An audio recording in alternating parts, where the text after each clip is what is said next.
So probably one of the most important things and skills to have is the ability to make all of your own foods. And one of the easiest ones to make is a bread. A lot of people feel like it's really complicated, but it's actually not that hard. There's not a whole lot of ingredients. The biggest thing you need is time. So if you give yourself enough time, this particular recipe I'm going to show you today takes about 2.5 to 3 hours to fully make, then you will be able to make your own bread, and it tastes a whole lot better than anything you can get in the store.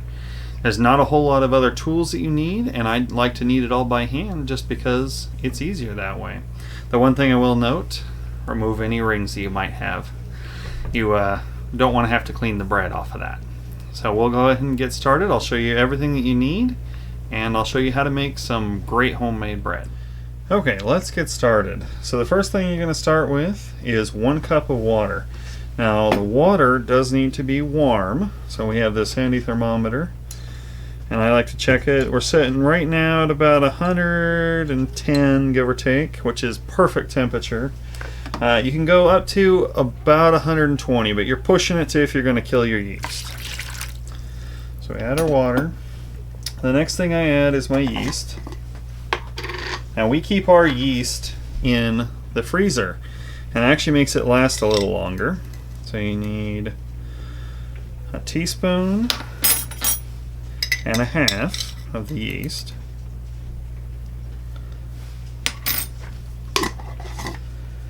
And the next ingredient that you need is a tablespoon of sugar.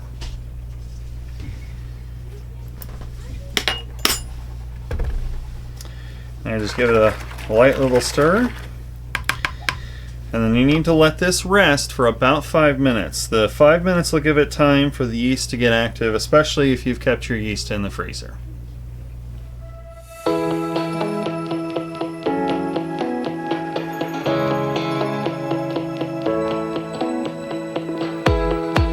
Okay, so about 5 minutes have passed. You can see that our yeast is all nice and active now, so we're going to go ahead and begin with the next ingredients. So next up is our salt.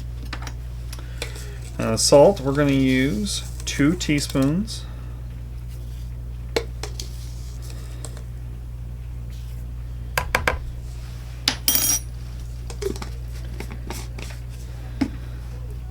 And then olive oil is what we add next. You can also use butter, but we just use olive oil.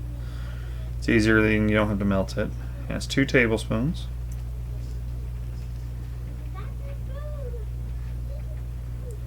And this recipe is very easy. It's very forgiving. If you get something out of proportion, it'll let you do it, and doesn't normally take too much to fix it. So once those are in, then we're going to go ahead and add our flour.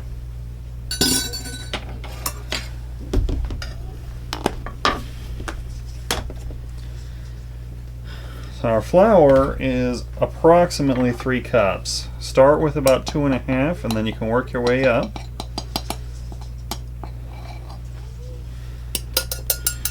If you get too much flour, then you just add a little bit of water. If you get too little, then you just need to add a little bit more flour. I've made the recipe enough that I just start generally with a 3, because I know that that's about what this recipe needs, perfect for where we're at.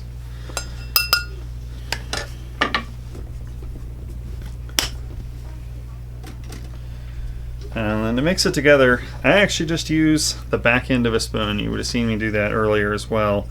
Then you're not dealing with everything getting caught on the spoon, and it works just kind of like a dough hook. It'll start to come together. You can get rid of most of the flour just using the spoon here. We'll keep bringing it together.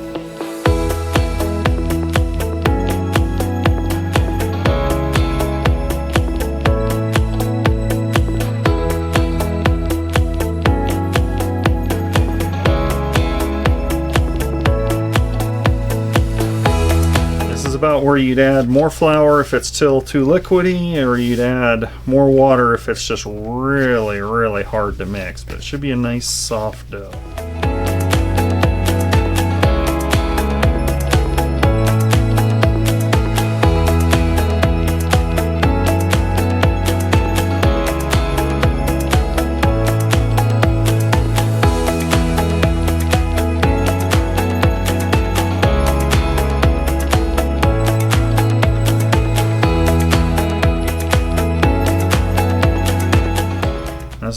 start our kneading. I'll take just a little bit of flour, mix on it, a little bit of flour on the counter. The dough, you're just simply kind of stretching it and folding it over on itself. And eventually, as you knead the dough, it will kind of come together, and instead of being sticky or anything like that, it'll end up nice and smooth. It'll have a lot more stretch to it.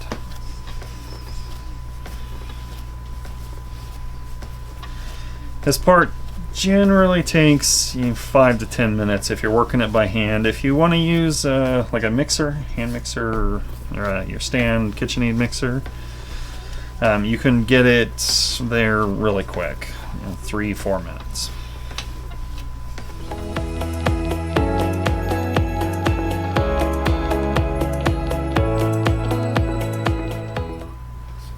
And you can see it just lightly sticks to the board, which tells me I've got just the right amount of flour and water in there. I don't need a whole lot to knead it out. It's just perfect.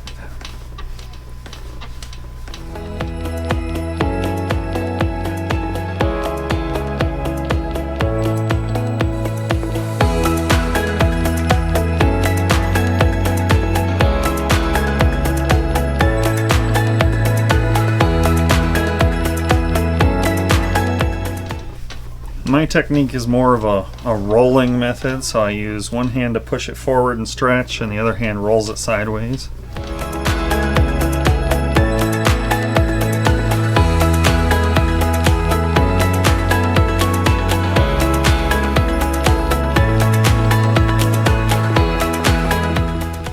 And when it's getting close here, you can see it doesn't really stick too much, but it's still sticking a little, so we're going to keep going.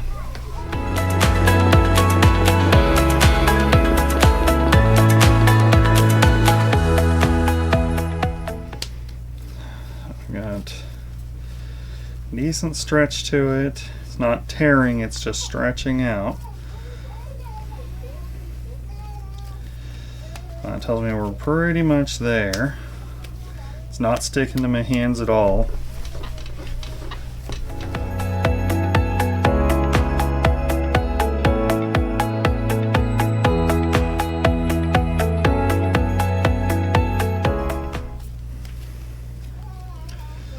Looks nice. So I'm bring it back into a nice ball, and I just use the same bowl. You might have to get a clean bowl depending on if you've got a lot of flour or something in there, but I just use the same bowl. I don't even oil it, I just set it back in there. So then you're going to cover it with a warm towel, or you can use saran wrap if you've got the right kind of bowl that it'll stick to, but we just go with a warm towel.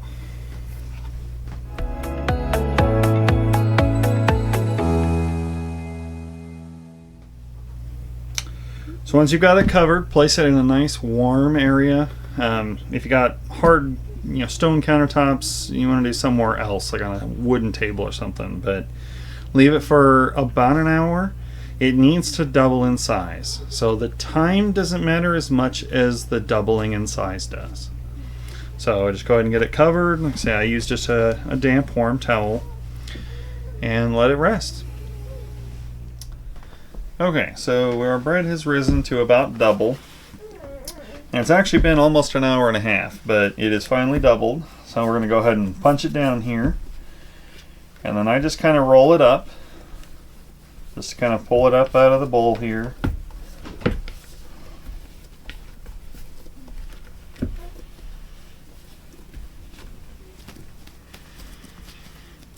See, it's kind of got a nice springy consistency, so I just bring it back to a ball. And then as far as prepping my bread pan goes, I just use a Pyrex bread pan. And I use a brush and actually just brush butter onto it. This tends to work best if the butter is almost a little cool. When the butter is soft, it melts and then it doesn't quite the same layer. You can use any kind of non-stick surface, or if you want to spray it with something else, that's perfectly fine too. I just like the flavor the butter gives on it.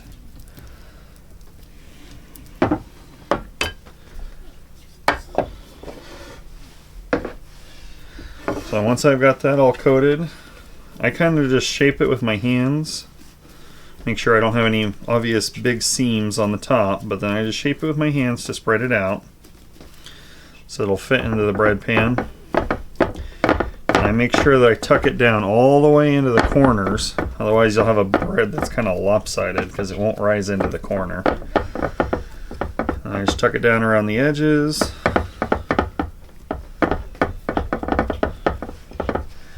And then it actually just gets covered right back up. It needs to sit until it's approximately level with the top of the pan. Now, for our oven, it takes about a half an hour to 45 minutes to get fully warm and even in temperature. So I go ahead and turn it on when I put the bread in the pan like this. Okay, we've had almost another hour here and our bread has risen. It's pretty much level with the pan. So now we're going to get it into a 350-degree oven. It bakes for around 45 minutes. The key here is to go by color and to go by temperature. We use a thermometer and I measure it out. It should be right about 180 to 190. Any higher than that, you're going to have some pretty dry bread, so you want to keep an eye on it. So we'll go ahead and get it in the oven and we'll have some fresh bread here in about 45 minutes.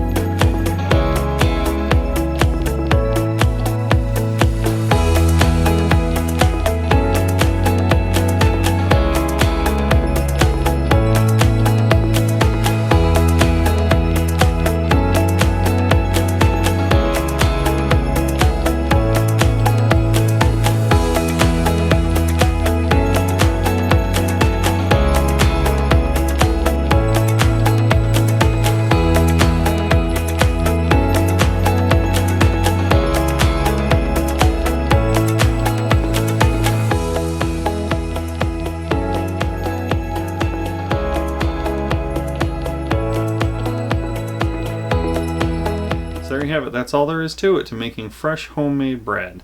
It's easy to do and you can do it right from your own home, and it tastes a whole lot better too.